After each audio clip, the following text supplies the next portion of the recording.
الحمد للہ رب العالمین والصلاة والسلام علی سید الانبیاء والمرسلین والصلاة والسلام علی آباء سید الانبیاء والمرسلین اما بعد فاعوذ باللہ من الشیطان الرجیم بسم اللہ الرحمن الرحیم. لیکن حضرت زہرا پاک ان چند معروضی باتوں سے بہت بلند ہیں. آپ بظاہر رسول ہیں، بظاہر رسول کو چھوٹا مقام نہیں ہے. بہرحال حضرت زہرا پاک صلوات اللہ تعالی علیہ صرف دیومالائی اور خیالی تصورات کے اندر نہیں رہتی.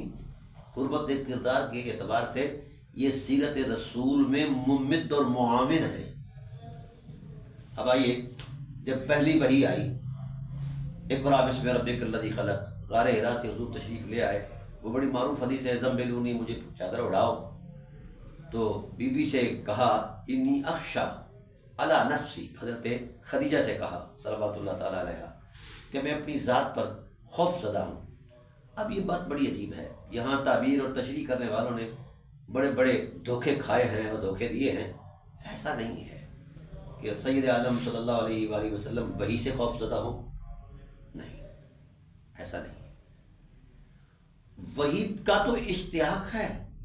جس طبیعت کو خلق ہی وحی کے لیے کیا گیا ہے وہی خوف زدہ ہے. ایسا نہیں ہے. روایت کے الفاظ میں غور کیا جائے، اخشا علی نفسی، قرآن کریم نے اس بات کو حل کیا ہے، انا سنلقی علیک قولا ثقیلا. حبیب، ہم نے آپ پر بہت بھاری چیز نازل فرمائی ہے. یہ اس لیے تو نازل نہیں فرمائی کہ محمد صلی اللہ علیہ وسلم دب جائیں، ایسا نہیں ہے. اللہ نے اعتماد فرما کے وحی نازل فرمائی ہے، پھر ساری وحی کو حضور نے برداشت کر کے آگے پہنچایا ہے. اگر ایسا حادثہ ہونا چاہتا تو پہلی آیت پر ہی حضور سید عالم صلی اللہ علیہ وسلم وصال فرما جاتے. ایسا نہیں ہے. یہ تعبیریں، یہ تشریحیں علماء اپنے پاس رکھیں، ان کی کوئی حقیقت نہیں.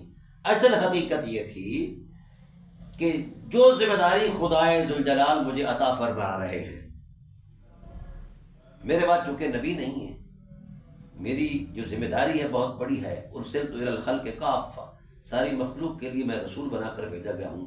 پوری انسانیت قیامت تک کے لیے رسول اللہ صلی اللہ علیہ وسلم پر اعتماد کیا گیا.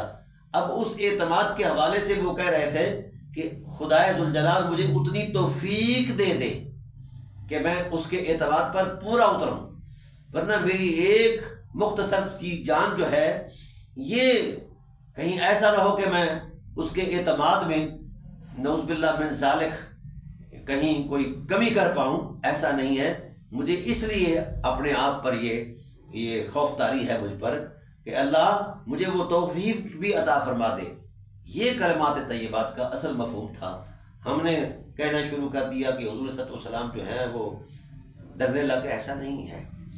آگے ام المومنین حضرت خدیجہ صلوات اللہ تعالی علیہ کیا کہتی ہیں کہ میری جان، آپ جو فرما رہے ہیں یہ اپنے ذوق کی عظمت میں فرما رہے ہیں اور اپنے آنے والے حالات کے تصور میں فرما رہے ہیں.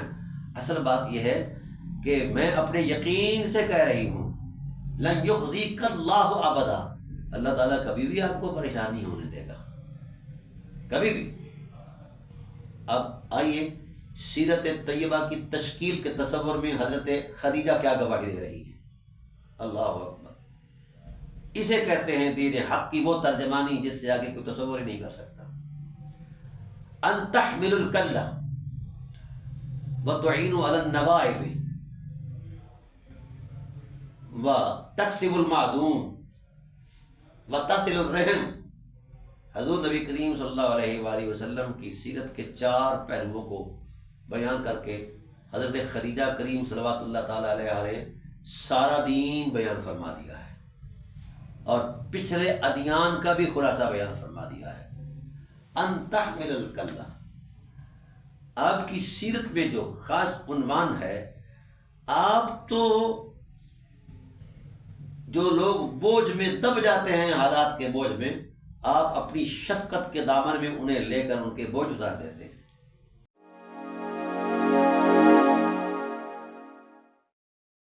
Like, comment, and subscribe.